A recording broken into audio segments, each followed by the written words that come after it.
Alrighty, so it seems like people are jumping on. So if you can hear me and see me, please say good day, write your name, let me know who you are, let me know that you're there and you're ready to go.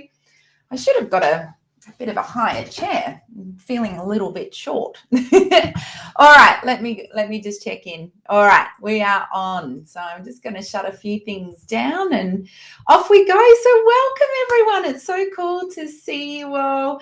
Hey there, Nicole. It's all great to see you there. And I'm so pumped for tonight. Funny story. Tonight is Wednesday night, and Wednesday night is, well, most nights in this household seems to be netball night. But tonight, oh, hello everyone. Look at you all. It's so cool to see you all on there. So tonight is a netball night, and once again on the Sunshine Coast it's been raining. So I only a very short time ago got back from netball, just completely saturated. We got rained on and covered. So it's so I quickly had to run in and get dressed and get sorted and dry my hair and get everything ready to go. So we're all on. Everyone made it. Hi Ruth. Hi Fleur. Hi, Steph. Oh, hi, Olivia. There's so many people jumping on. It's so awesome to see you all here. Jade, Kayleen, Marie. Hi, Linda. It's good to see you there. So everyone who's jumping on, if you haven't typed your name in, so there was a link there that will ask, please type your name in. I would love if you could do that, because then I can see your name and I can answer your questions. So if you get a chance to do that, that would be wonderful. Someone's written there, so over the rain. Oh my gosh, me too. Absolutely over it. All right, so tonight we are all on about fatigue. And I cannot wait to be able to give you those big, like light bulb moments, and to have once again those penny drops for you as to why. And I really want to support you about putting all these pieces of, this puzzle together that is our beautiful bodies and what they need. And I'm really looking forward to, really being able to guide you into some new information, might be new for most of you, and for you to be able to see once again that there's hope and a step forward. So it's very cool. Oh, everyone's jumping on. Hi, Monica. Hi, Ella. Oh, Misha, you did it. Oh, excellent. Oh, yes. Kitchen story. Thank you, Misha. I will let you know the kitchen story. I'm so glad you reminded me.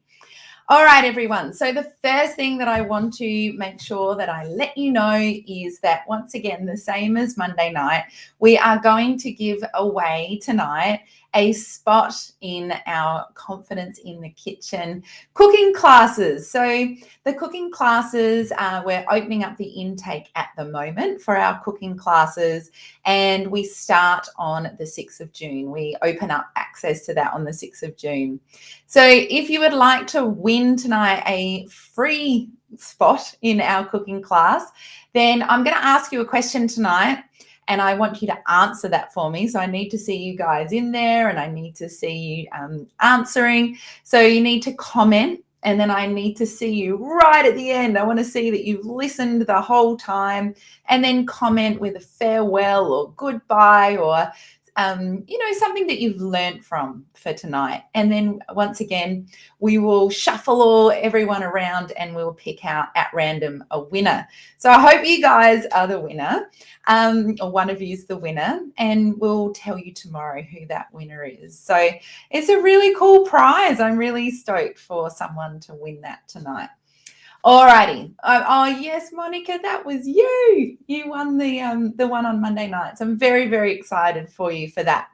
The thing that I'm stoked about with the cooking class is that you get to have your own private Facebook group, and I jump in there a lot and do extra information and lives like this one. So if you have enjoyed this, and if you've liked the information, and if you want to learn more, and all of the videos are very heavily based in information and recipes, but I get to jump in and live and connect with you guys, so that will be fun too.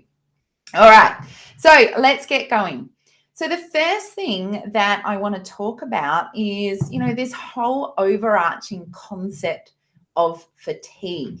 So we also, we talk about fatigue all the time.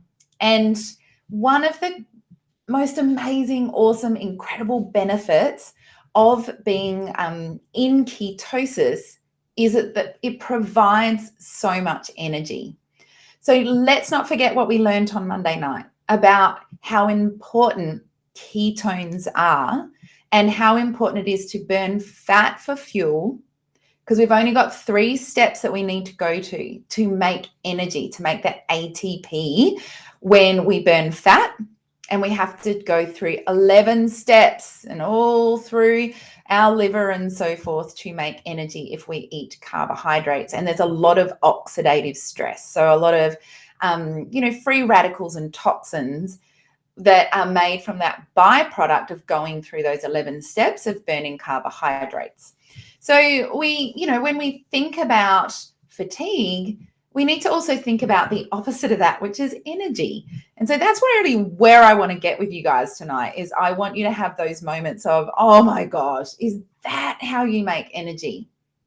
Is that why I don't have any energy? Is that why I'm fatigued?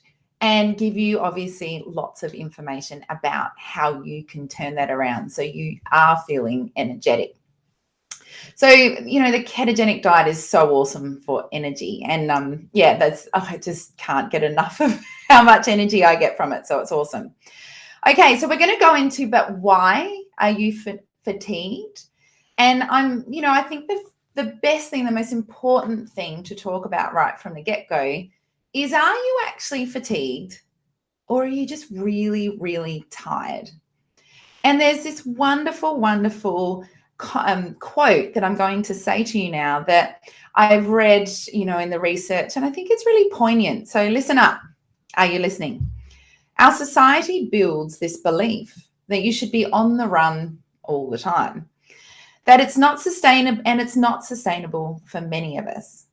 So our society assumes that we should be on tap, on the run, cued in, and not have any downtime. Our society assumes we don't need sleep, and that it is normal to feel tired, and that also being busy and tired is a badge of honor. It's a cool thing. So this is the first time I'm going to ask you guys to chime in. So please, I'd love to know from you, are you running on that treadmill? Are you wearing your busyness and your tiredness like a badge of honor? And, really share this with me. I want to know. And, do you feel like some of your tiredness, some of your fatigue is just life? It's just that you've got a big life. So give me a thumbs up. And if you feel that that's the case for you, that you are really just on the go and you are part of that sort of that constant rhetoric that we're on this train, that we're always there. Okay, because it is okay to be tired. You can be underslept. You can have had a busy week. You can, feel run down, and you can feel like, man, I just need, I'm waiting for the weekend and I just need a good sleep. And that is okay. And that's normal. All right. But what is not normal, and what is the difference between being tired and being fatigued? Oh, lots of you are saying this. Megan, very aware of avoiding the badge of honor of being busy. Go you, Megan. Had to quit coffee lately because my functional doctor said I must. Okay. And so lots of you are talking about having to slow down constantly, going hard at it. So feeling uninspired and in the grind. Okay. Oh, cool. Thank you so much, guys, for sharing all that. So it's okay to be tired. That's fine. But it's not okay to be fatigued. And so the difference between being tired is that you have a good sleep, you kind of jump off the rat race for a little while and you build up some stores and you feel better. But fatigue is when there is an underlying imbalance in the body where your cells, your immune system, and your gut microbiome are not working in balance, and your body is toxic, and that your energy levels are hampered. You cannot actually make energy. And so there's, really big differences between those two. So I want to really look at this concept of fatigue rather than I'm just really tired. Okay, so fatigue is not normal. So I don't ever want you to ever go anywhere ever again and someone say, oh, look, you're just a busy mum. You've just had your first child and that's normal. Or, you've got 4 kids. It's pretty normal to be that tired. Or, oh, well, you are 50 and you did, go for a long walk. Well, of course you're going to be fatigued. So it's time that we stop normalizing being fatigued. It's not normal. It's showing us that our bodies are out of balance and we need to do something about it.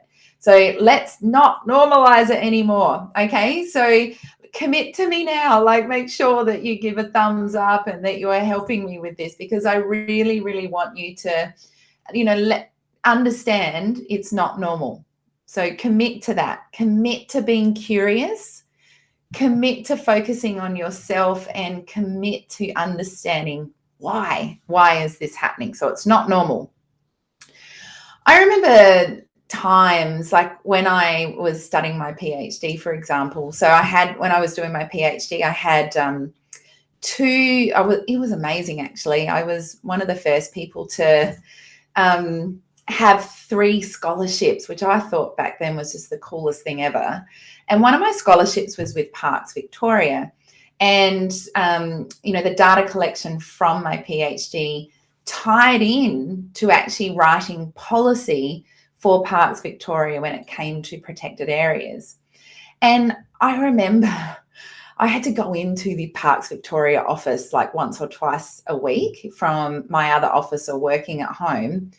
And I remember being so tired that I was so embarrassed because I was like, completely nodding off, couldn't stay on track. And I remember having to go and sit in the toilet to be able to like shut my eyes and just have a moment.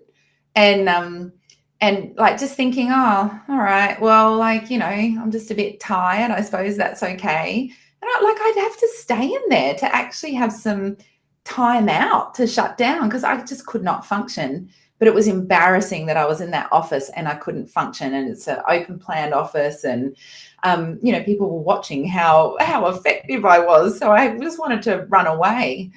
And I remember this other time when I was teaching in schools, when I was teaching PE. And I remember this one time where I had we call them NIT, so non-contact time, where I wasn't teaching an actual class, but I was supposed to be sitting in my office writing my lesson plans and getting ready for organizing all the sport. And I actually went into the sports shed and I locked it and I laid down on the floor and had a little moment, and I completely went out. I reckon I had a micro sleep of about 5 minutes. And that's not okay. That's not normal. And I'm sure lots of you are saying, I've done that. And that tiredness is not, or that fatigue is not just tiredness. That is something is really wrong. So I'm sure some of you have probably had that. So I even look back and think about that now and think, wow, I jump out of bed now in the morning, stoked to get on with the day and feel and have faith that my body can do it. So it's a very different picture, very different picture. Okay, so let's have a look at, what are the reasons, or what's some of the underlying causes of fatigue? Because remember, we've committed. Remember that we know that fatigue is not normal. So when we know it's not normal, our next step in looking after ourselves and the next step in finding wellness and energy and joy, our next step is to ask the big question of why. So lots of you are getting to know me now, and you're getting to know that I want to know why. I'm a curious person. I have a podcast called Culturing Curiosity, and I want to know why. I want to understand the reason why. So one of the main reasons behind fatigue is actually underlying dis-ease in the body, underlying viral infections, underlying pathogenic infections, and there are all sorts of dysbiosis, whether it be in your gut or in your body, that haven't been found. So, for example, for many years, I didn't know that I had Epstein-Barr virus, which is the virus for glandular fever. And so when you have glandular fever and when it's diagnosed, you expect to be tired and you expect to be on the couch and you expect to have a sore throat. And then you kind of expect to get over it and off you go. It is not well known and it's not commonly talked about that viruses attach to the outer part of our cell and they're written into our cells. And if conditions within our body aren't right, for example, we're tired, we're undernourished, we're stressed, we stay inside all the time, we watch the TV, don't look after ourselves. If you've got all of those things going on, then that Epstein-Barr virus will actually flare again. And someone has written there, which is great, there's 2 types of Epstein-Barr that we measure in a test. So we help people with EBV all the time. That's, in our clinic, it's a really common thing that we see with people. And we measure whether your body has built antibodies to it. So you've had it. And we also measure, is it active? And it doesn't surprise me anymore, but it used to surprise me so much that people would come and they would work with us and they'd say, oh, I've got Hashimoto's, or I, am just always cold all the time. I'm constipated. I've got no energy. I feel crap. I have so much brain fog. I can't even think straight. And when we do bloods and when we actually go and investigate what's going on, we find that the EBV, that virus, is still really active in that person's body. So the immune system is working really hard. And when the immune system's working hard, our body has so much to do and it requires so much energy that it's all going to that and fighting the virus rather than going to, all the other things that our body needs energy for thinking, for running and growing and all of those sorts of things. So, it's really cool to understand those underlying conditions. So for people that come to us and they say, well, I've had chronic fatigue. So Fleur's just said this. I've had chronic fatigue, for years. I mean, I think probably the longest I've seen, we've treated people that have had chronic fatigue for 30 years, and not once has anyone done bloods to see, well, you've had EBV this whole time. And your body's actually fighting that. And that is why you're fatigued, not I've got chronic fatigue, which is just a blanket label with no understanding as to why and really no treatment plan moving forward. And so it's a horrible thing to be stuck with. And I'm going to go into chronic fatigue because we need to talk about it. So yes, the same conditions apply for the current virus that's happening in Australia and all over the world. And I will get to that because there is, this beautiful term we've got now called long COVID. And it's no different than long Epstein-Barr, than long Ross River virus, than your cold sore virus. So, it's not just that it's, the current COVID virus is this thing. It's been happening in the past. And so we need to help and for you all to look at that. Okay, I'm checking all your messages and Elisa is there and she's ready to go. Okay, so that's one of the first one is those underlying pathogens. The next one is this massive dysbiosis in your gut. So if you are fatigued, then the first thing you need to do is get a gut test, get a stool test, because we need to see Are you making energy? So I spoke about this the other night. If we don't have the beneficial microbes in our gut, and if we don't have a diversity of microbes in our gut, we won't make those beneficial metabolites like short chain fatty acids. And if we can't make them, then our body and our cells can't make energy. So if you're tired, we've got to look to your gut. And that's why if you're tired, you've got, chronic fatigue, and you've got Hashis, and you've got all, fibromyalgia, and you've got all of these conditions that make you tired. That's why we've got to do stool tests. We've got to do a ketogenic diet. We've got to do fermenting. It's a non-negotiable if you want to get better. All right, so the next thing is biotoxins and mold illnesses. And I see this all the time. If you are in a moldy environment, if you have exposures to mold, and that's pretty much all of the east coast of Australia at the moment, then it's hard work on your body, and specifically your mitochondria, which I'm going to get into in a minute. It's really hard work for your body to eliminate those toxins, and for your brain to have energy and your body to have energy.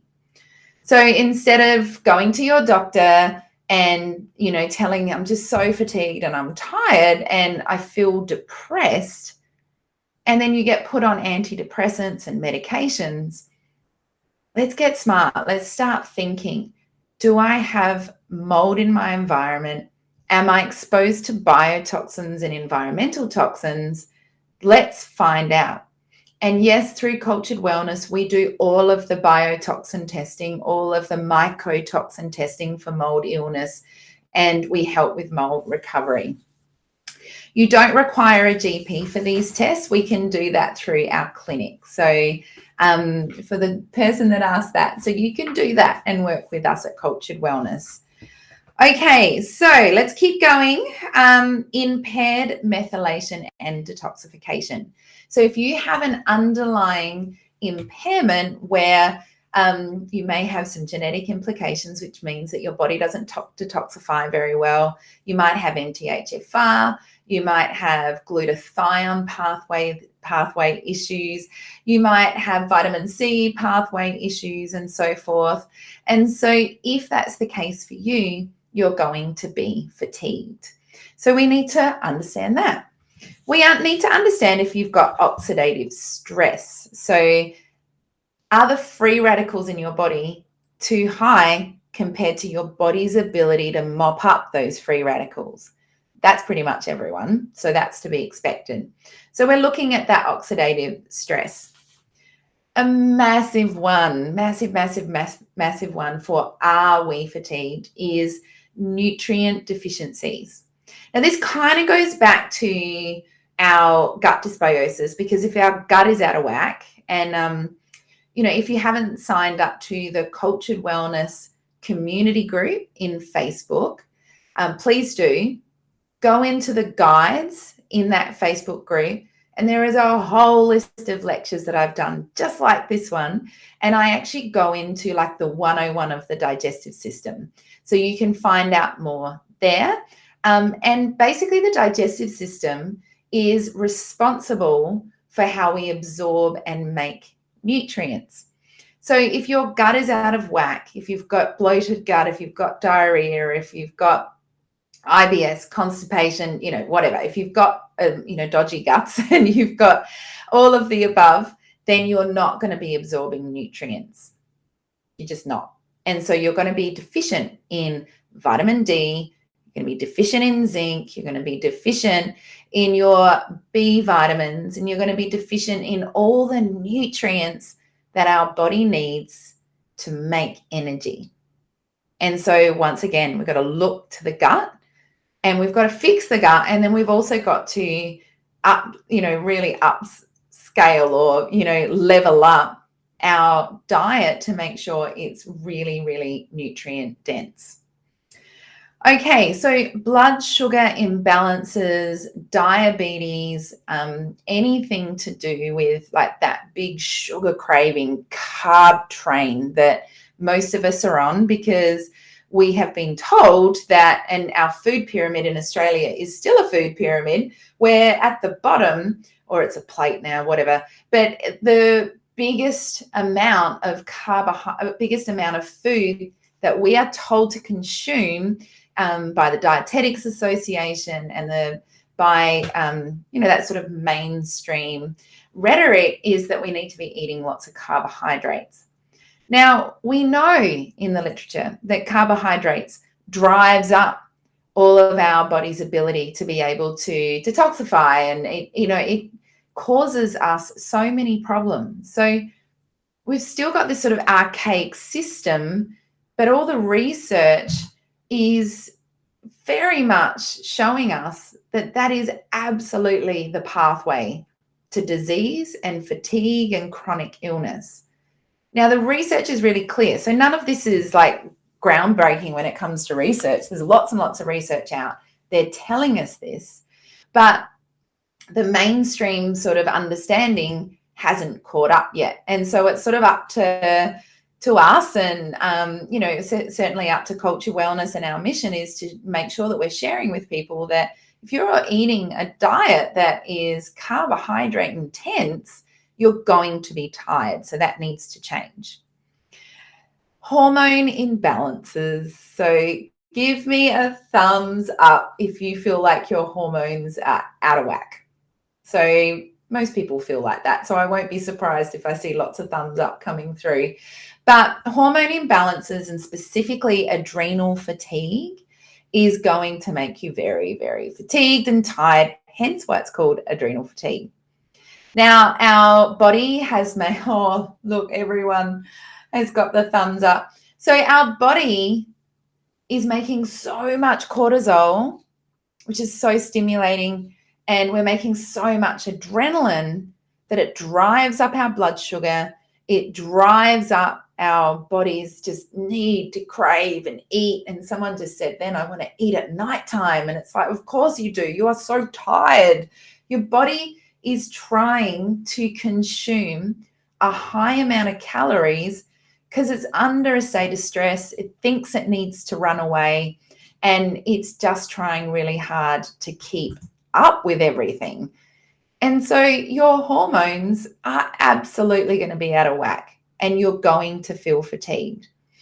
And that is another key thing that we test at Culture Wellness, and we do a very in-depth test at Culture Wellness on looking at your hormones, and specifically all of your hormone complexity. So we don't just look at the classic blood test of how's my estrogen going and how's my progesterone going and so forth. We actually do a blood test that it's a urine test, and you measure it over the course of a day. So 4 times over the course of the day. We see what your morning cortisol is. Can you actually make cortisol in the morning to wake up and get out of bed and feel awesome? That's when we're supposed to have cortisol. Is your cortisol at the end of the day dropping off so you can get ready to calm down and go to sleep? And is your melatonin, which is your sleep hormone, coming up at around 9 o'clock, so you're feeling really tired and ready to go to bed? No, most people, when we see their tests, their melatonin in the morning is really high, which is our sleep hormone. So they can't get out of bed because they've got too much melatonin, which is making them feel really tired.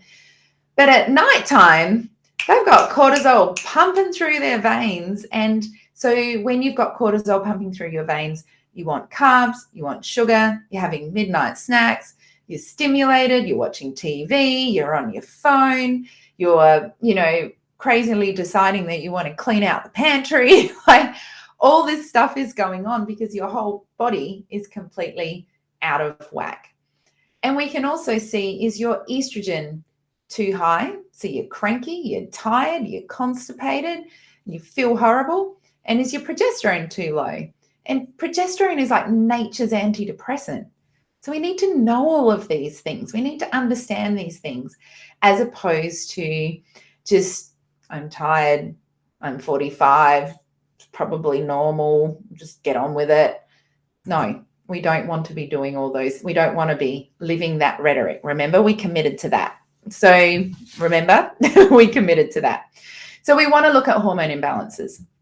Now, I'm going to talk about mitochondrial dysfunction in a moment. And guess what? I've got some awesome graphics for you. Okay. So I thought you guys liked them last on Monday night. So I brought out the big guns and got some more graphics for you. So I'll get to that in a minute because I really want to talk about the mitochondria. Okay. So physical stress.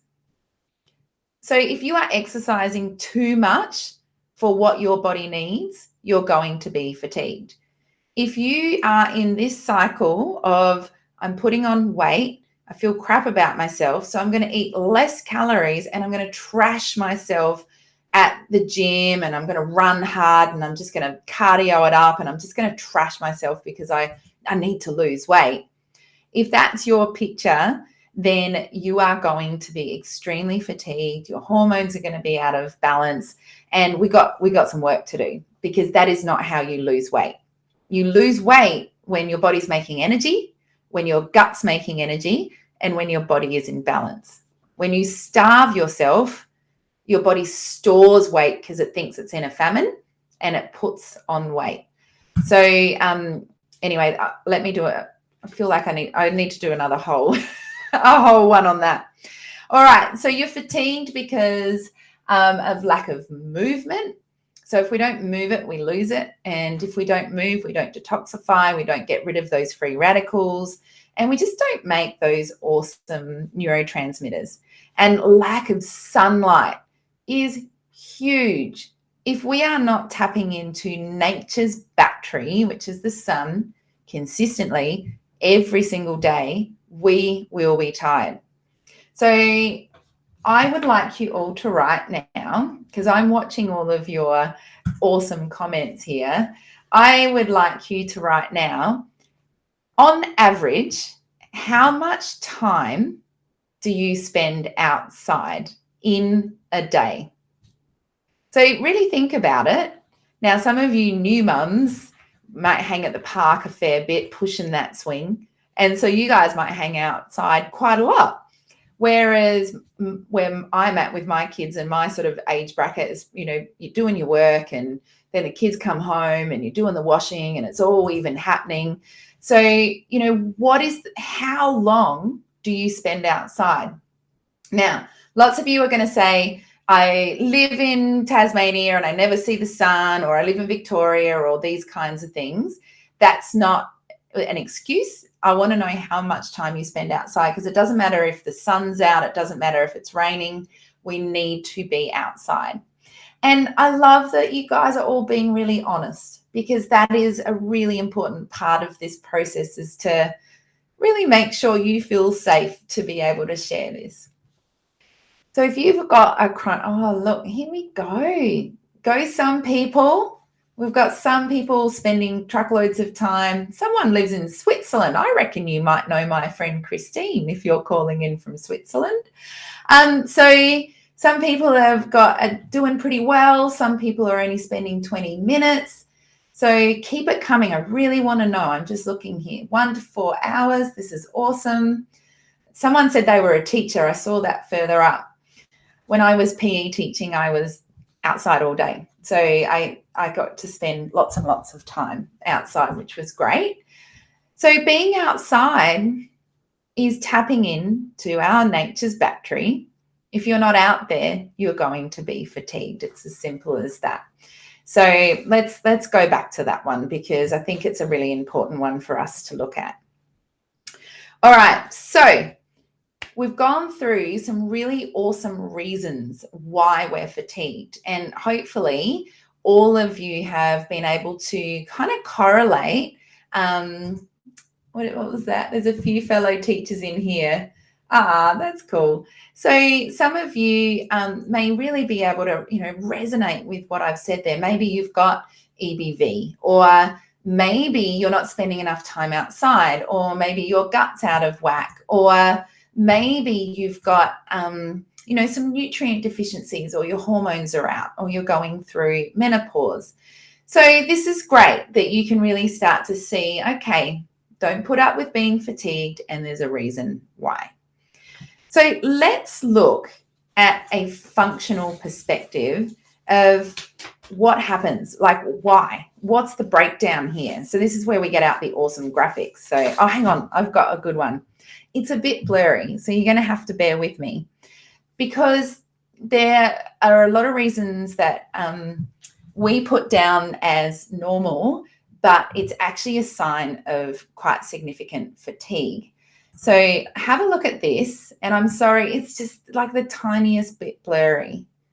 But you'll be really interested to know that hunger is a sign of fatigue. So this excessive hunger and binge eating. Constant thirst is a sign of fatigue. That classic lack of coordination is a sign of fatigue. So this is all the brain not getting enough energy to be able to function. I mean, yawning's a classic one. We know that's a sign of fatigue. Fidgeting, moving all around all the time. So don't worry, everyone, I'm not fatigued. I just move a lot when I talk because I get too excited. So don't worry, I'm not tired.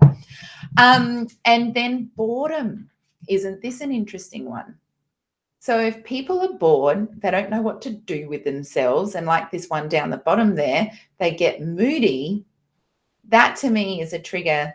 You're so tired that you can't think, oh, well, I'm bored, but I might go and do some coloring in, or I might go and read a book, or I might call a friend, or I might go for a walk. You can't actually action what you want to do because your brain is too tired to be able to do that. Being really angry is a classic sign of being fatigued. So when our brain is tired, we can't actually handle any more stimuli, and so we get angry because we just kind of need to power down. We need to shut down. So someone just said you fell over and banged your head today. Classic. You might be fatigued. Alrighty. So, I think these are really good for us to sort of think. A lot of you might have these on a daily basis. This might be your life, this lack of concentration and all these kinds of things. And so it is fatigue. It's an actually sign of fatigue. Okay. I'm back to my notes, and I might just have a drink. So hang tight for 2 seconds.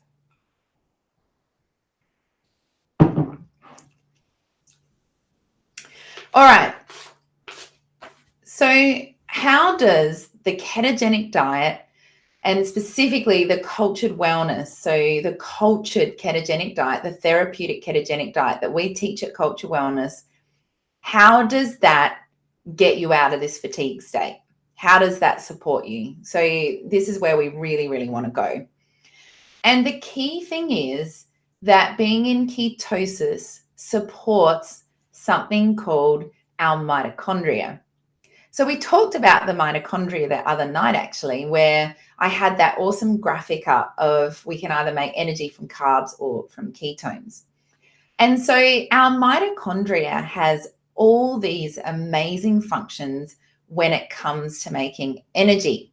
So let's have a look at all of the amazing major functions of the mitochondria.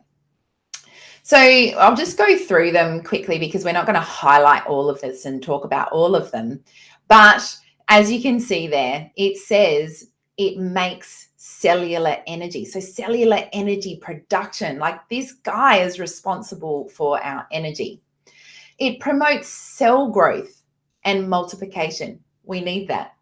It's responsible for cell death. So we want the cells that aren't effective anymore, we want them to die. It helps to generate those radicals that are going to go and support us. It supports our nervous system. It heats us up. Who's really, really, really tired all the time? It helps with the metabolism for our organs, and it, really synthesizes those biomolecules. So, our mitochondria is just amazing. So this cellular repair is the big one that I want to focus on. And this energy production is the big one that I want to focus on. So remember, our mitochondria is our best friend. And this is where we're going to, really sit with for a little bit tonight. And we can make more energy through our mitochondria by being in ketosis. All right.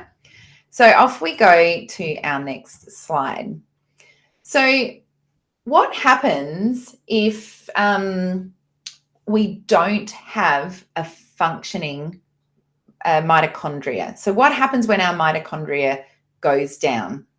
So this one, once again, I've got all these slides coming up in the Facebook group for you so you can see them, you can print them out, you can, sit with it and have a look at it. But your mitochondrial dysfunction means that you've got oxidative stress. So your body is constantly fatigued, it's sore, it's aching. There's just too many toxins in your body. So it also decreases energy, which is this ATP here. It also means that we are depleted in something called glutathione. Now, glutathione is our master antioxidant. So that's why, we talk about vitamin C all the time. Let's have some vitamin C. Let's do vitamin C. And vitamin C is that big antioxidant that supports mopping up the free radicals and the toxins. And then from vitamin C, we move into making glutathione. And glutathione is where it's at. Like, if you can kind of like close your eyes and think about Pac-Man. So all of these toxins within our body that our body is releasing, we need that glutathione to be able to help the body to come in and mop up those toxins like Pac-Man and help them get out of our body. So if our mitochondria is not working, we're not making glutathione. And if we're not making glutathione, then we're toxic and we're tired. And so glutathione is absolutely where it's at. Now, we can talk about supplementation in a minute. Guess what? I have an awesome graphic for that. So stay tuned. So, if our mitochondria is not working, then we can't even, make new cells very well. We can't do so many of the things that our body needs to do. And it can really lead, as it says there, it can lead into psychiatric disorders. It can lead into depression. It can lead into so many things that are going on in our brain and our body. So mitochondrial dysfunction is something that we really, really need to look at. Okay, so let me just bring up another awesome one here. Actually, before we get started, I'm just going to go back and I really want to go back and talk about an example of how your mitochondria gets depleted. So let me just focus on this so I can really explain it, because like long COVID is a really good example of this. And it could be long Epstein-Barr, or it could be long parasitic infection. It could be a long strep throat, streptococcus infection. It doesn't matter what it is. It's, viral, it's whatever. So what happens is, as I was saying about those metabolites the other night, when you have that dysbiosis in your body, it releases those toxins, right? And then what happens is your immune system reacts and it makes those inflammatory cytokines. And some of you may have heard this concept of cytokine storm. And that's become quite a common conversation because of COVID, which is great because most people every day are in a cytokine storm. It doesn't have to just be about, the viruses that's happening today. Everyone is kind of going through some form of cytokine storm because their immune system is reacting. Their immune system is creating, this sort of this attack, like it's mounting this attack on these toxins within the body, and it wants to go and mop it up. Like it wants to find balance in the body. That's what our immune system's always trying to do. So if you've got a lot of toxins in your body, your immune system's releasing those cytokines and you're constantly trying to mop up, that then requires your mitochondria to switch on and make energy and to be able to support you, to be able to make those, that glutathione, to be able to mop up the mess, to be able to help you to detoxify. But if your mitochondria is depleted, if you haven't got what's called mitochondrial biogenesis, which is where your mitochondria is absolutely rocking, it's doing really well, and it's actually making new mitochondria. So biogenesis meaning, splitting apart and making more mitochondria, because the more mitochondria we have in our body, the better.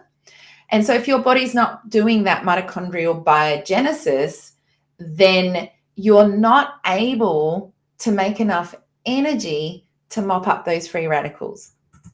And if you can't make enough energy to mop up those free radicals, then your body is toxic and your body is inflamed and your body is tired because it's impacting your detoxification.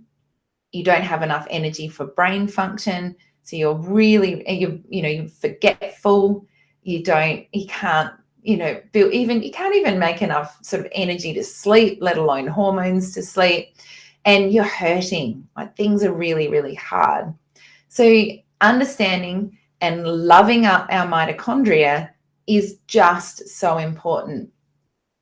Now, someone's written there, my son has mitochondrial dysfunction, and that's really, really interesting because I see that a lot now, and especially for kids that have got some form of needs, whether it be autism or ADHD or any sort of diagnosis where their brain is really struggling, is that they have that mitochondrial dysfunction. And there's so many cool things you can do to flip the switch to get your mitochondria working again, so you don't have this dysfunction. So then you can crank the wheel and crank up the mitochondria to then go to work and mop up all those free radicals. And then so your immune system's not struggling so much, and then you start feeling awesome. So, your mitochondria is really an important part of this picture, and we just don't talk about it enough at all. And so with the mitochondria, we've talked about this biogenesis, and we've talked about how it makes energy.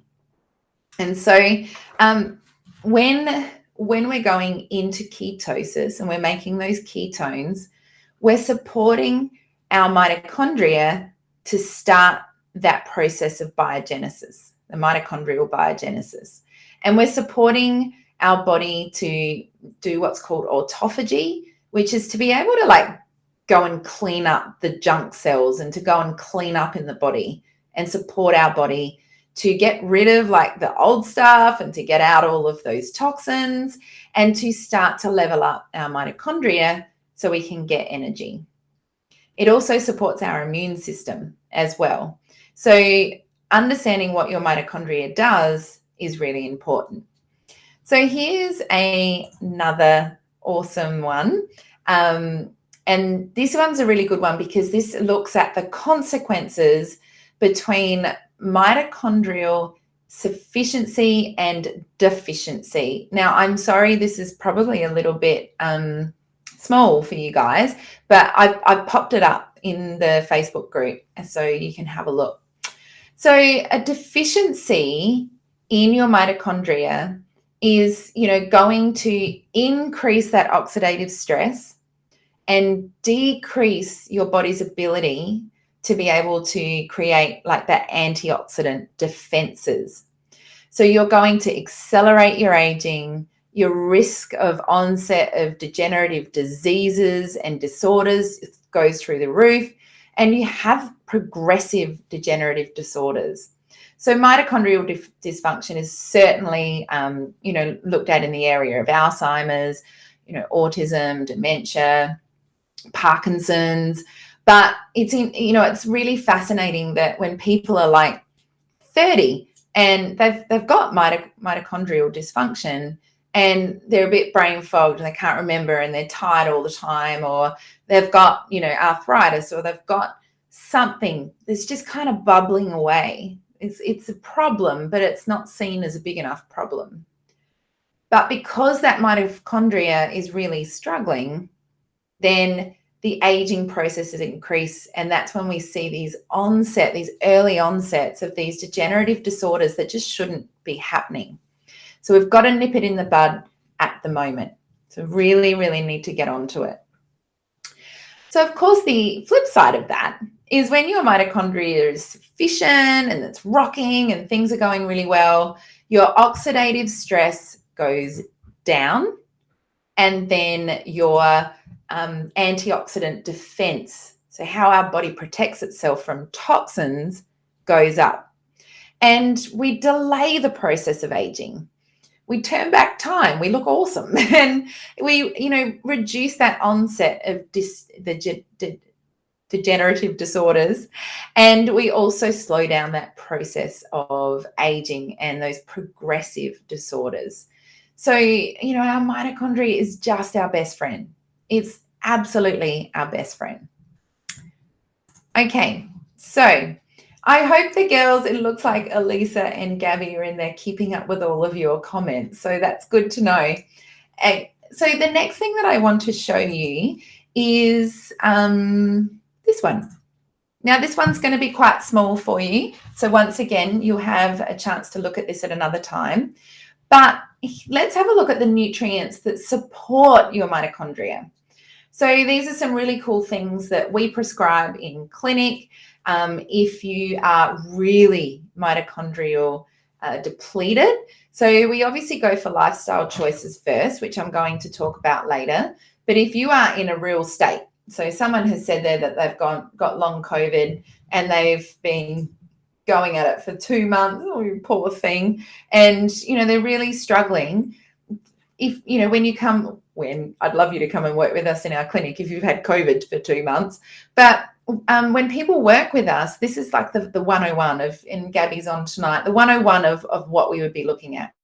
So the first thing is alpha lipoic acid. We look at those omegas. They're so important for our cellular health, our brain health, for making energy. NAC is very important, and I know lots of you have been writing on the chat there about NAC and glutathione, and it's cool to see you throwing some of these things around. Creatine, resveratrol is really important. So I was talking to one of Misha's on tonight. Misha and I were talking today, and I was saying, because she's got COVID, she just put it up there letting us all know that she has COVID. And we were saying today, when I had COVID, I just craved red wine, absolutely craved it. And, it's one of the foods that has the highest amount of resveratrol. And so my body was trying to self-select. I actually chose to take it as a supplement, not, drink it down in chronic, at absolute massive amounts. But it's funny how our bodies will do this. Quercetin, green tea, all the B vitamins are really important. We also look at acetylcarnitine and also the coenzyme Q10. So these are all the big hitters when it comes to nutrients that supports our mitochondrial function. Now, I don't want you guys all going out and just buying all of those. So, so Misha was wanting the grapes and the coffee and the wine.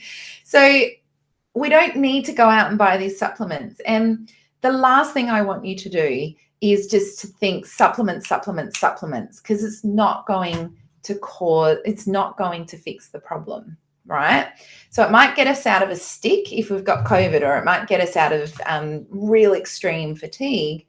But why did we get there? What's the underlying problem? And how can we use food as medicine? So how do we nourish ourselves to get those nutrients in? And then how do we, functionally stay in ketosis and all those sorts of things? So I put up a picture of my kitchen today, and a few of you have reminded me to talk about it, because I walked down this morning and I looked at my kitchen and it was like clean and it was tidy, and I was just so stoked because, we'd obviously got up early and there's sports and there's lunch boxes and it's all happening and crazy stuff's going on. And I looked at that kitchen being clean, and, it was so cool because I was thinking about you guys and talking to you tonight. And I was thinking about my experiences with, going through being extremely fatigued and just having no energy at all. And I was thinking about how my worst nightmare was looking at my kitchen. I literally couldn't gather enough energy often, from most of my adult life, to clean the kitchen. My brain was so disorganized. I'd walk around the kitchen going, and please put your thumbs up if this is you guys. I'm like, I don't know whether I should cook dinner or pack away the dishes, or I don't know whether to maybe I'll unpack the dishwasher. I don't actually know what to do. And so I just kind of like walk around the kitchen. I couldn't make sense of what I needed to do. And so every day my kitchen was a mess, and my poor, dear, amazing husband would just have to back me on this and was constantly having to like hold it together. And there was a lot of stress involved with that because, like he was taking his fair share of it. And so my brain was so depleted of energy, and my brain was so tired, and my body was so toxic from all the viral load and the gut issues that I had.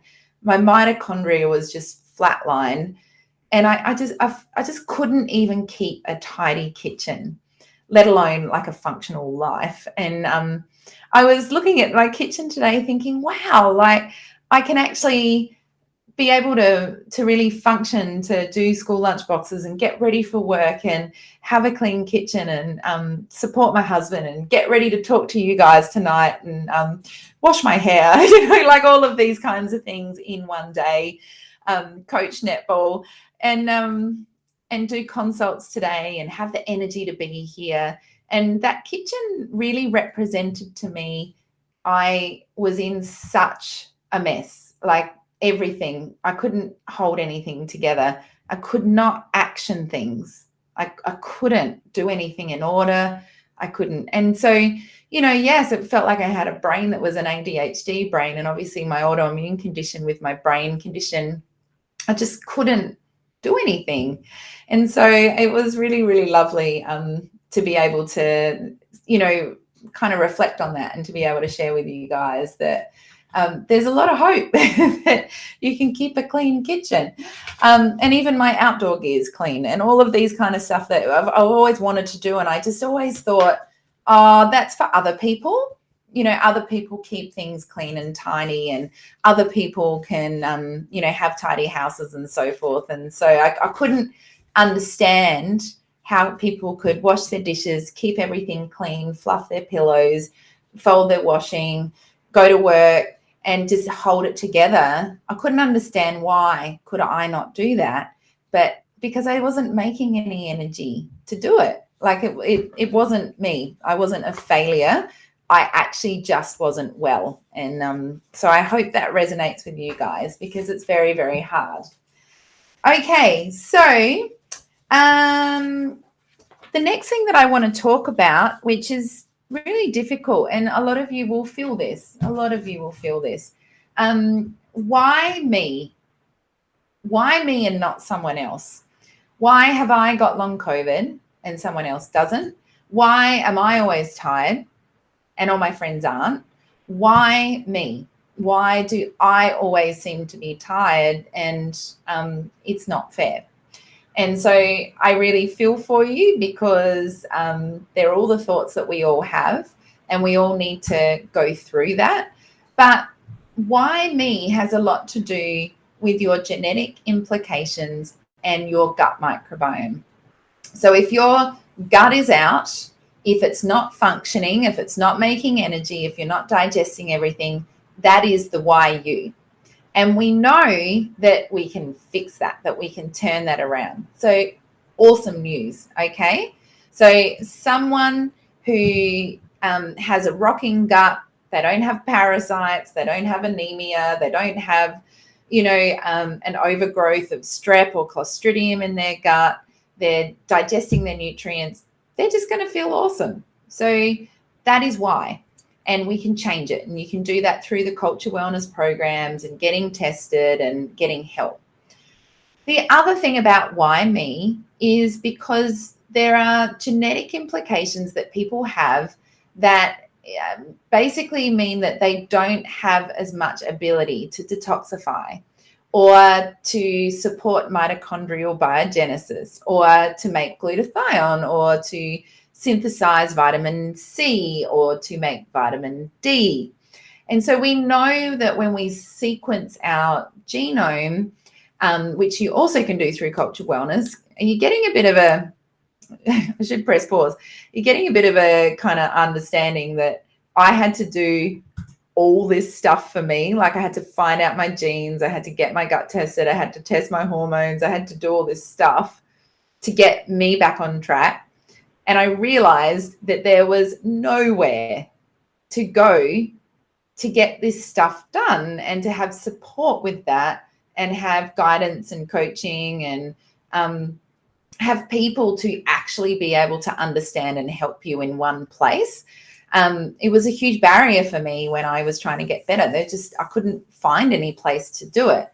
So that, I mean, it's kind of why the Culture Wellness Clinic evolved and why we have our beautiful naturopaths in our team is because it's not readily available to have all of this done in one place.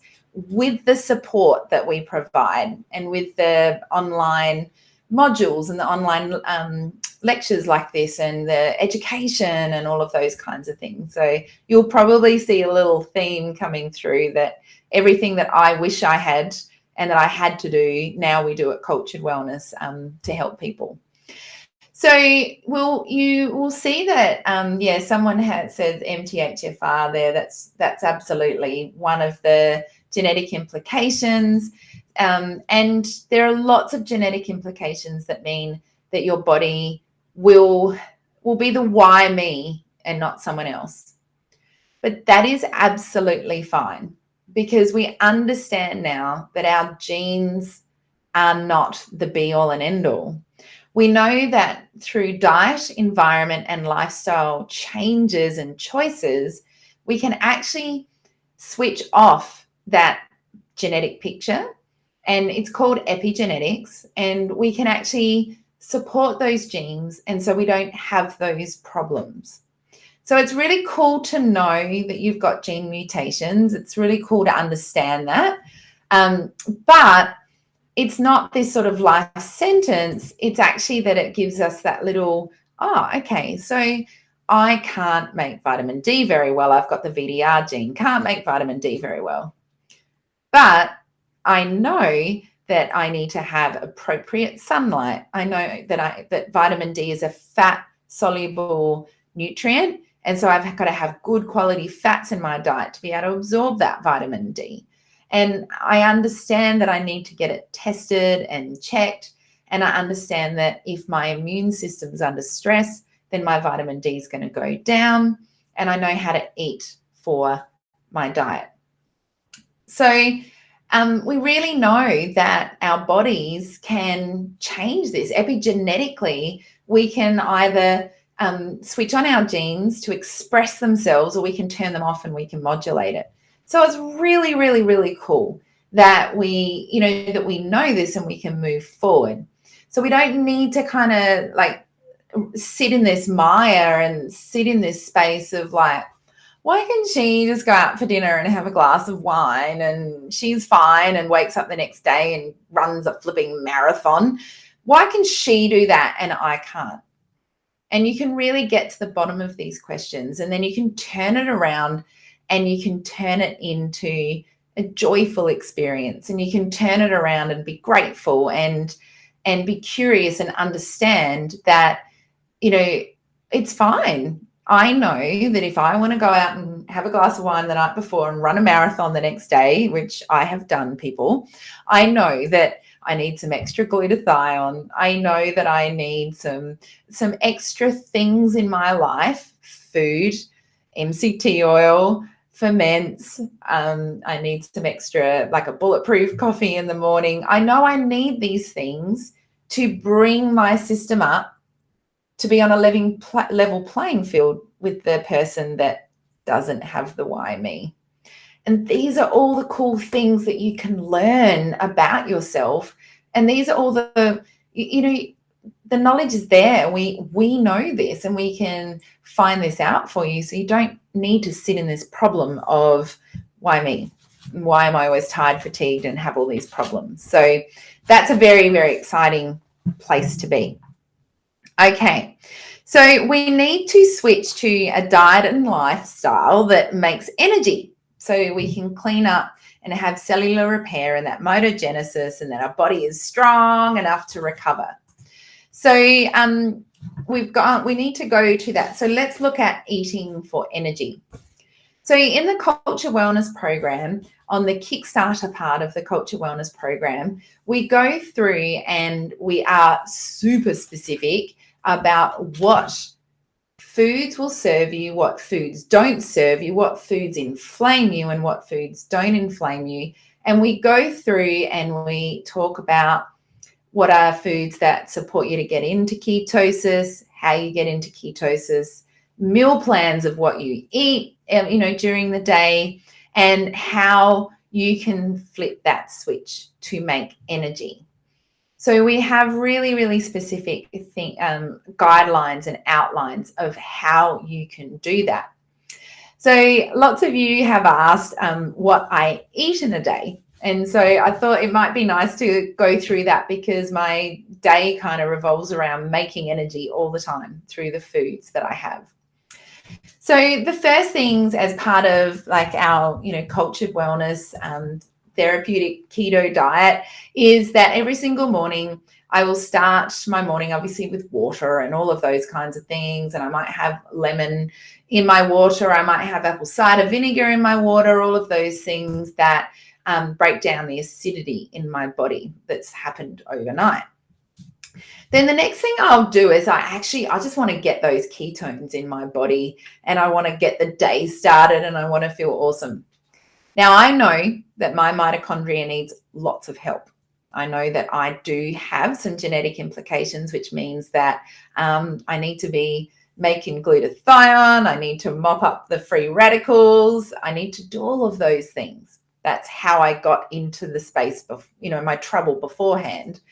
So I start my day with a bulletproof coffee. So many of you may have heard of a bulletproof coffee, and many of you haven't. And basically all it is it's a coffee that, obviously a coffee that has lots and lots and lots of antioxidants in it. Coffee is what's called a methyl donor, so it provides lots and lots of support for our methylation. It's coffee actually feeds our gut microbiome. It's a prebiotic. And so I have that blitzed up with some MCT oil and some butter. And then depending on where my cycle is at, I'll also put some protein in there as well. So some collagen, just to make sure that my hormones are settled and my hormones are balanced, and that, I can really start the day. Now, here's the interesting thing. I like to have my bulletproof coffee in the morning with caffeine in it. My husband who loves coffee, like his life is like coffee machines from Switzerland, and everything is about coffee, and he loves it, right? But about 4 years ago, he had some tests done and found that some of his markers were out of whack.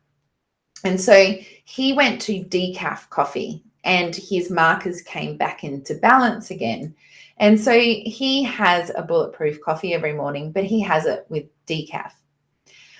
So he's still getting the antioxidant benefits, he's still getting the gut benefits, but he's having it with a decaf. Now, other people have it with dandelion tea. Other people have it with, cacao in it. There are many ways that you can have that drink in the morning that is going to support you to kind of produce those ketones. So for me, it's about the MCT oil that's in those ketones. And you can find the MCT oil that I love and that I use on the Culture Wellness shop or website. Nicole might be on, and she can pop it in there. The coffee that I recommend, the only coffee that I recommend, is the Byron Bay coffee that we also sell on the Culture Wellness website, because it has been tested for mycotoxins. And mycotoxins, which are mold toxins, are found in lots and lots of coffees. They also do decaf coffee as well. And it's a great brand. They've been tested for biotoxins, mycotoxins, and they're clean. And so you can really comfortably and safely have that coffee. So it's a wonderful coffee. So I'm just having a look here at what are some of the comments there. So that's how I start the day. Now, you know, it just depends.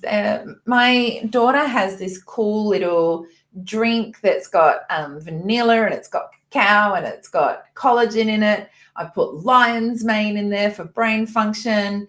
We put the collagen in for protein and for gut support. And you can put ginger in there. There's so many things that you can add to that drink. Now, someone's just asked a great question. What is MCT oil? So MCT oil is a medium chain triglyceride, and it is a extrapolation of coconut oil. And so coconut oil has all of these awesome carbons in there. So things like C8, C12, C10, and these carbons are these exogenous ketones that you can have in an MCT oil form that provides ketones from outside your body and helps your body make ketones. So I teach this in depth in the cooking class, the Confidence in the Kitchen cooking class, which is all about ketosis and fermenting. So I go into it in far more detail there, and of course in the Culture Wellness programs. But MCT oil is those exogenous ketones that help you get into ketosis. Okay. Now, so the other thing that you have for breakfast is the Cultured Wellness yogurt. So if you are new to Cultured Wellness, you may not know that just because I get all nerdy and I love it, I actually developed some pretty amazing cultures that has specific strains in them that allow you to be able to, you know, rebuild your gut after, you know, all sorts of issues. But those strains won't produce histamine. Those strains won't, you know, cause any gut dysbiosis. Those strains are really, really supportive of being able to help your immune system to rebuild your gut after antibiotic use. They are really supportive. There's a specific beneficial yeast in there called Saccharomyces boulardii, which is really important if you've got SIBO or if you've got any digestive disorders. So the Cultured Wellness cultures mean that you can then make your own dairy-free coconut at home, and you can make big batches of it. And then you ferment your fruit at home, or you can make a mango yogurt or a banana yogurt, or you can, you know, make a date and blueberry yogurt. There's so many cool things you can do. And and then you can have your yogurt for breakfast. So Noah will have my boy Noah will have a yogurt every single morning for breakfast. Sometimes he gets a bit over and he's like, Mom, but he needs to have all of those beneficial probiotics for his gut each day. So my daughter Maya will have eggs for breakfast. She'll have some veggies with her eggs. And then we will also, you know, depending on what's happening, we might make some keto pancakes. So some fermented banana with some eggs and maybe some green banana flour or some slippery elm, and we can have some keto pancakes. You know, we can make frittatas. There's so many awesome things that you can have for breakfast on a ketogenic diet. I also eat a lot of protein and veg. Really, really simple. So on the Cultured Wellness ketogenic diet, it is a lot about good quality protein and making sure it's grass-fed and it's organic and all of those sorts of things. And then matching up with your proteins, we make sure that we crowd our diet out with beneficial vegetables. So really amazing vegetables. They're nutrient rich. They're going to look after our gut and they're going to feed our gut. So they're diversity. So with your lunch, for example, you might have a piece of protein. So it might be some fish, or it might be some chicken or some lamb or beef or some sardines, and then have your vegetables. Now, I don't eat a lot of high carbohydrate vegetables because they're too high in carbs and they may kick me out of ketosis. And so what I do is, for those higher carbohydrate vegetables like beetroot or carrot, I actually ferment them. And so then if I'm sitting down to a plate at lunch, I'll have my protein, which is generally leftover protein from the night before. Or I might just have some sardines, or I might, grab a little bit of, whatever's around really. And then I will have some of those beautiful vegetables, the green vegetables, and then I'll have some carrots or some sauerkraut or some beetroot as my fermented foods. But I'm also getting that richness of color. So I'm looking after my gut, I'm getting the diversity, and I'm really filling out this plate. Then for dinner, I can do anything from a curry. I can do, a lamb shank kind of slow cook. There are just so many different types of recipes. If you guys haven't got the Culture Wellness Gutalicious book, I would highly recommend that you get onto that, because there is, it's over 150 different types of recipes that you can make that are ketogenic and that you can still, everyone can enjoy. But my favorite is the butter chicken with cauliflower rice. That's really yummy. And probably the lamb stew is one of my other favorites, so the lamb shanks. But there are so many different awesome recipes. I also developed a grain-free sourdough culture starter, which is called our Diversity Dough culture starter. And that enables you to actually ferment at home and make a dough. Now, of course, I chose very specifically the bacteria strains. I chose very specifically all of the different fibers. So they're prebiotic fibers. And I really made sure that this dough is going to support increasing the diversity of your gut, to look after your gut and create better gut health. And so when you make the diversity dough, you add the diversity dough you've got your starter, and then you add the premix to it. You add all of that together, and then you've got this dough, and then now you're making pizza bases, you're making, little bacon scrolls. I love the cashew cheese and bacon scrolls that you can make. You're making fermented raspberry muffins. There's so many awesome things. So with the diversity dough, I also have a ebook with probably about, 50 recipes or 25 recipes of all of the family favorites, like pizzas and muffins and scrolls and all those sorts of things, a fermented apple pie. So I've got all those recipes there. So once you get confident with making your diversity dough, then you can go on and make all these amazing things. So we're filming the last 2 episodes of the cooking class tomorrow, and my family's so excited because we're making the fermented apple pie. So the apples are fermented, so that takes all the sugar out of there. So there's no more fructose left in it. So it's going to support you to stay in ketosis. And then also the dough, the crust of the outside of the apple pie is made out of the diversity dough. So it's like a sourdough crust, and it's just so cool. So someone asked a great question about, is the diversity dough keto? And we've got to remember that it's about what your body does with it rather than is that food keto. So for some people, they can eat quite a lot of carbohydrates and stay in ketosis. And for other people, whilst their metabolic function is improving, they can't eat much carbohydrates at all.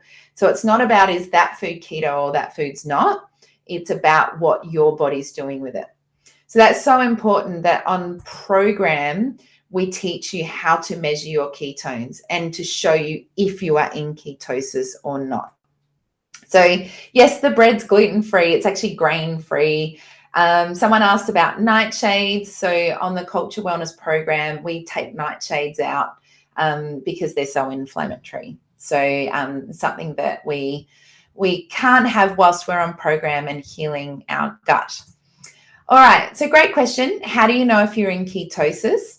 So on program, we teach you how to measure ketosis either through a breath meter. You can also use urine strips, and there is also a blood glucose monitor that you can also use to test if you are in ketosis or not. So there's a couple of ways to test. So you always remember my motto, you test, don't guess. So like I said, people tell me all the time, oh, I've been eating keto for years. I'm like, have you actually ever measured if you're in ketosis? Or someone might say to me, oh, yeah, I'm keto, but I'm still really inflamed and I can't seem to lose weight and my brain fog and I've still got this and that. And I'm like, well, I don't think you're in ketosis. If you were in ketosis, your body would be repairing. You'd have that cellular repair. So you must measure. You must check. So just getting back to, because everyone always wants to know what I eat in a day. So just getting back, sorry, these are starting to pop up.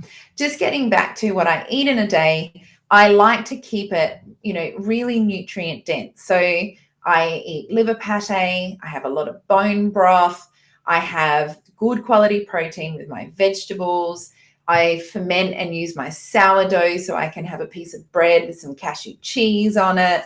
I might make some fermented guacamole and have that. I make seed crackers out of the diversity dough.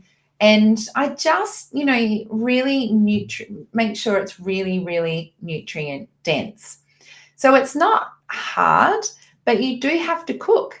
You do have to ferment and you do have to be part of the process. You have to be part of your process of healing.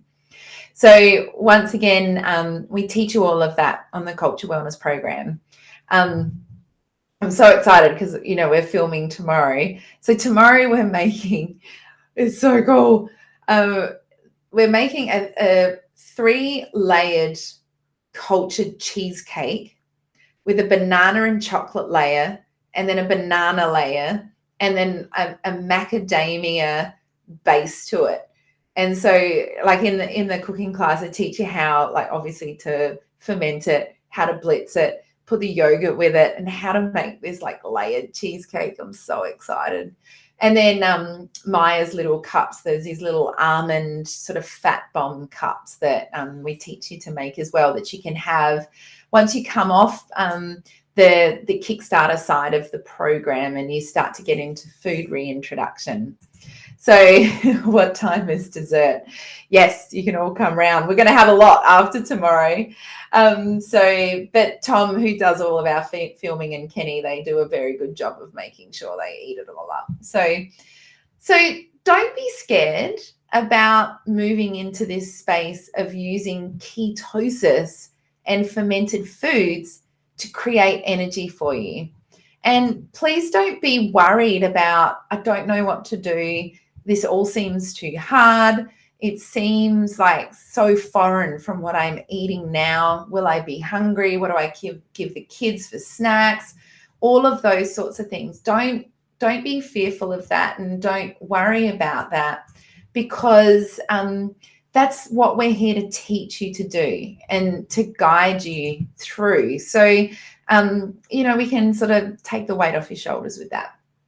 Okay, so when you say Culture Wellness program, which exact program are you referring to? So it's a really good question. So we have a few programs at Culture Wellness, and currently for our workshop, we have some of our programs on offer for like a special offer, because I'm opening my books at the moment. I've already had some great discovery calls with people who are joining programs. So I still have a few spots left, and I know Elisa's done multiple discovery calls and has some spots left.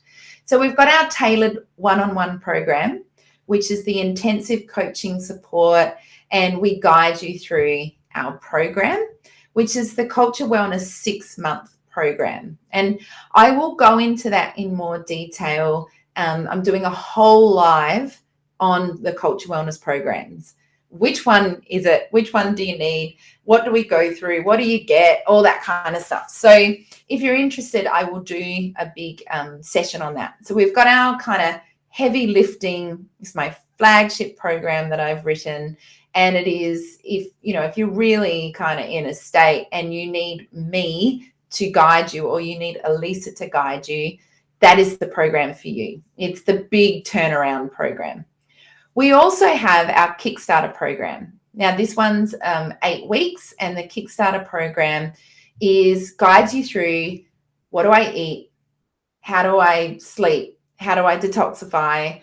How do I know I'm in ketosis? How do I, cook? What cooking products do I use? What types of pans do I use? And guides you and supports you through getting on board into this lifestyle. The Kickstarter program is online, and so you do it as an online learning, and you can do that without us coaching you, without us guiding you, because lots of people just are awesome online learners. You print it out, you put it in your little folder, lots of videos from me in there, so you'll get sick of hearing me talk. And there's lots and lots of modules of me explaining the why. Why do we do a mouth biome cleanse? Why do we do these things? How do I cook? How do I eat? What are the recipes? So that's the Kickstarter program. That's online. And so you can do that self-guided at your own pace. And then we also have our Kickstarter program, and you can do a cleanse as well. So you do your Kickstarter program, you get your testing, your microba test, and then we teach you the basics, the foundations. And then your microba report comes in, and you see Gabby or you see Jade. They go through your report and they say, you know what? You've got a parasite, and you've also got Prevotella, which is why you've got rheumatoid arthritis, or you've got strep in your gut, which is why you've got all this acid and fibromyalgia. Or, you've got all these conditions, these gut imbalances, which means you've got, constipation, and you've got all this irritable stuff going on. So we tell you what's going on, and then we can support you to do a cleanse.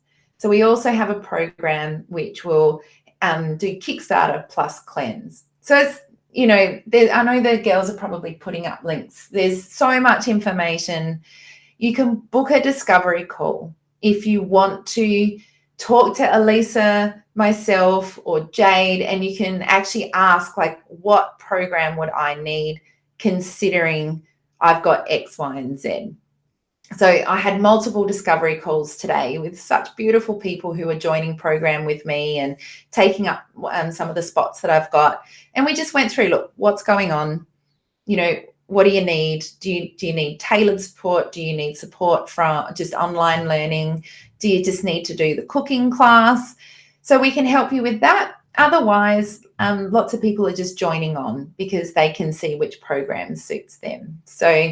But the main thing that we need to remember is the cultured wellness ketogenic diet is a therapeutic diet that supports and teaches you to get into ketosis so you can look after your mitochondria, which I hope you all had lots of aha moments tonight about how cool your mitochondria is and how much we need to support our mitochondria. And we teach you all of that. We do the testing and we guide you and support you with that so you can kind of get out of the sticky situations that a lot of you are in. Okay, but don't forget, you've got discovery calls. I'm going to do a whole live take you through the back end of our programs. But also, if you do want to work with me, I don't have many spots left because I can only open my books to a few spots. So jump on it if you want to work specifically with me because I don't want you to miss out. Alrighty, so what I want you to write now as I go through some of your comments. What I would really love you to write now is let me know what was your light bulb moment tonight. What was your groundbreaking moment for you? Was it the fact that you have found out that there's cool programs out there to support you and guide you and teach you, and you don't have to do it alone? I would love that, because that's what I want for you. Was it that you actually learned the term mitochondrial biogenesis and you thought that was pretty cool? Was it that you actually found out that, holy smokes, my fatigue is the fact that I've got a long, term viral sort of episode that maybe that started from when I had glandular fever when I was 18, when I kissed a boy at the pub? Was it that? I really want to hear from you guys what it is. Someone said that it's not normal to feel so tired. That's awesome, because remember, we made a pact that we're never going to make being tired normal. Thank you, Fleur. I love that. Sunlight. I actually forgot to get back to that. So let me just talk about that a little bit. Lightbulb, didn't know even that I've been in ketosis. Yes. No aha moments, but need to bite the bullet and do it. Yes, you do, Sam. I've seen you hanging around. It's time. Okay, so someone's just written that it's not just me. It's not that I'm lazy. I'm actually fatigued. Oh, I'm so glad. I'm so glad that that's been your light bulb moment, because you're not lazy at all. People are not lazy. Okay. How important the mitochondria is. We've got lots of people saying, mitochondria, that you are able to figure this out while in a place of struggling, and we get to do it with your help. Oh, thank you. I'm blessed that I love putting pieces of puzzles together. Strep can cause fibro, definitely. Self-care is important for sure. You need to get outside. Oh, these are great. Keep them coming. I love it. An epiphany filled with so much gratitude, created such a comprehensive one to stop. Oh, thank you, Kirsty. What you have created is, Heidi. Hello. It's cool to see you there. I know someone else in my family that would like to say hi to you, but he's not here. So, what else have we got here? So, Heidi, thank you for that. That's really lovely. The best thing was all the things that support mitochondrial health. Awesome. Importance of getting outside. Someone said something about Gabby there. So I think Gabby is awesome. Gabby, you're awesome. Gabby is our naturopath at Culture Wellness, and we all could not live without her. Just learning to test for ketosis, not guessing. Awesome. This is great. You guys are listening. I love this. That your kitchen was messy as my kitchen is messy too. So maybe there's hope for me yet. Yes, there is. Good question. I love that question. So we get asked this quite a lot. Let me tell you now. So if you need to work with me, you don't sort of miss out. So if you want to do couples on program or family on program, what we do is you sign up as a family or a couple. So you do sort of one sign up, and then we just add the extra person on for a small fee. And that just covers naturopathic consults and just covers a bit of our admin time. But you only just really sign up for one program for the family. It's just not something that I'm comfortable with to make multiple, like everyone in the family sign up for programs, because generally what happens is, and I was talking to someone today on a discovery call about it, generally what happens is there's one person that takes on the role of the driver of the program, and it often is mum or wife. And so I would meet with that person in our consults, our one-on-one consults, and we would go through what needs to be done. We go through the actions for this week. We troubleshoot barriers. We talk about, where to get your food and how to ferment and how to detox and how to take your herbs or go through your test results. And then we will talk about the rest of the family or that other person. So yes, you can join program with, I've had someone on program with 6 kids. So that's the most I've ever had is 6 kids. But yeah, you just sort of have that one joining fee, and then we just add people on for their extra consults and so forth. So that's how that works. Someone said it's helped me understand more about my condition. All right, and let's have a look here. The importance of sunshine. I love that. The kitchen bench. Wow, you guys are feeling me on that one. Maybe I should start talking about how messy my bedroom was. Maybe I'll get to another story another time. Yeah, I have found my why and dedicated to my passion. So yeah, thank you. I really feel that. Get back into nature. Yes. Oh, these are cool. These are all just such awesome learning lessons. So let me, look at all these things. This is great. Inspired to look after my health. This is great. Thank you, everyone. So I'm going to finish with a couple of hot hits when it comes to looking after your mitochondria. So number 1 is your mitochondria will absolutely level up when you get out into the sunshine. So you will actually get that mitochondrial biogenesis when you are outside. So level up and get outside. When you eat good quality fats, that improves your mitochondria. So your coconut oils, your MCT oils, your olive oils, your avocados, when you're getting that, and that's why I have my MCT oil every morning in my coffee.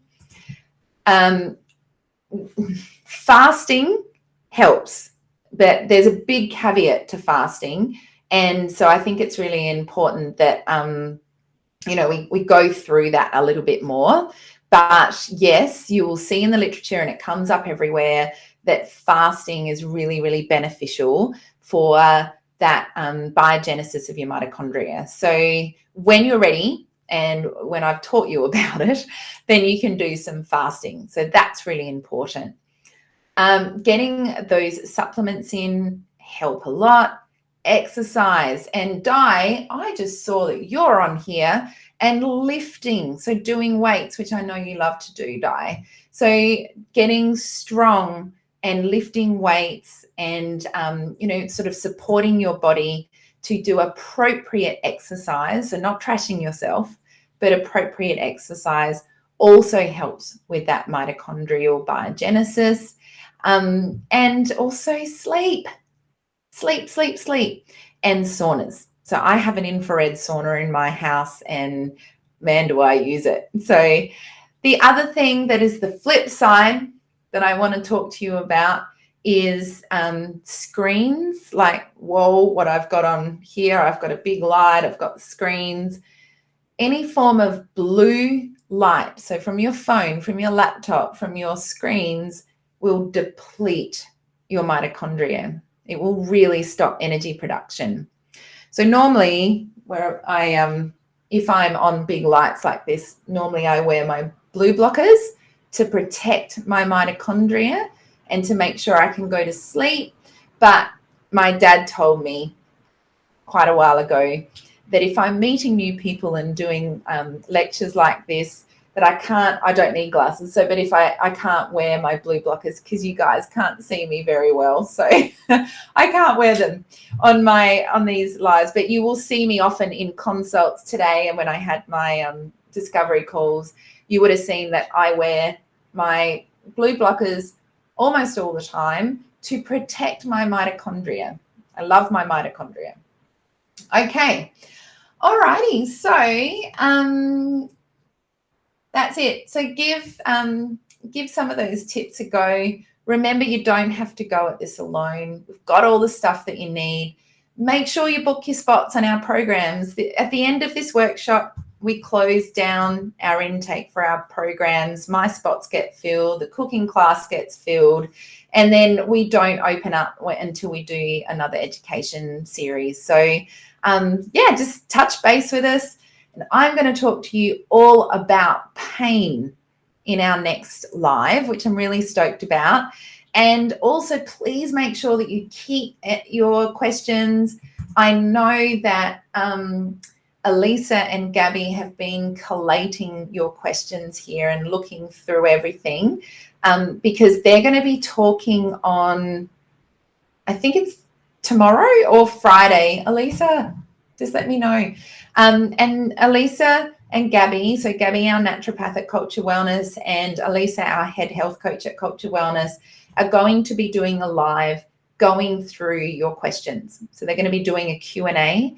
That will be recorded as well. So if you can't make it, because it's going to be during the day, and then I will be back to do another live on Sunday night after a full day of rep carnivals coaching netball. So my mitochondria better be on so I can talk to you guys.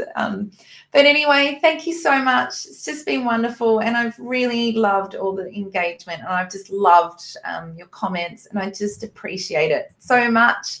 And I'll touch base with you next time. See ya.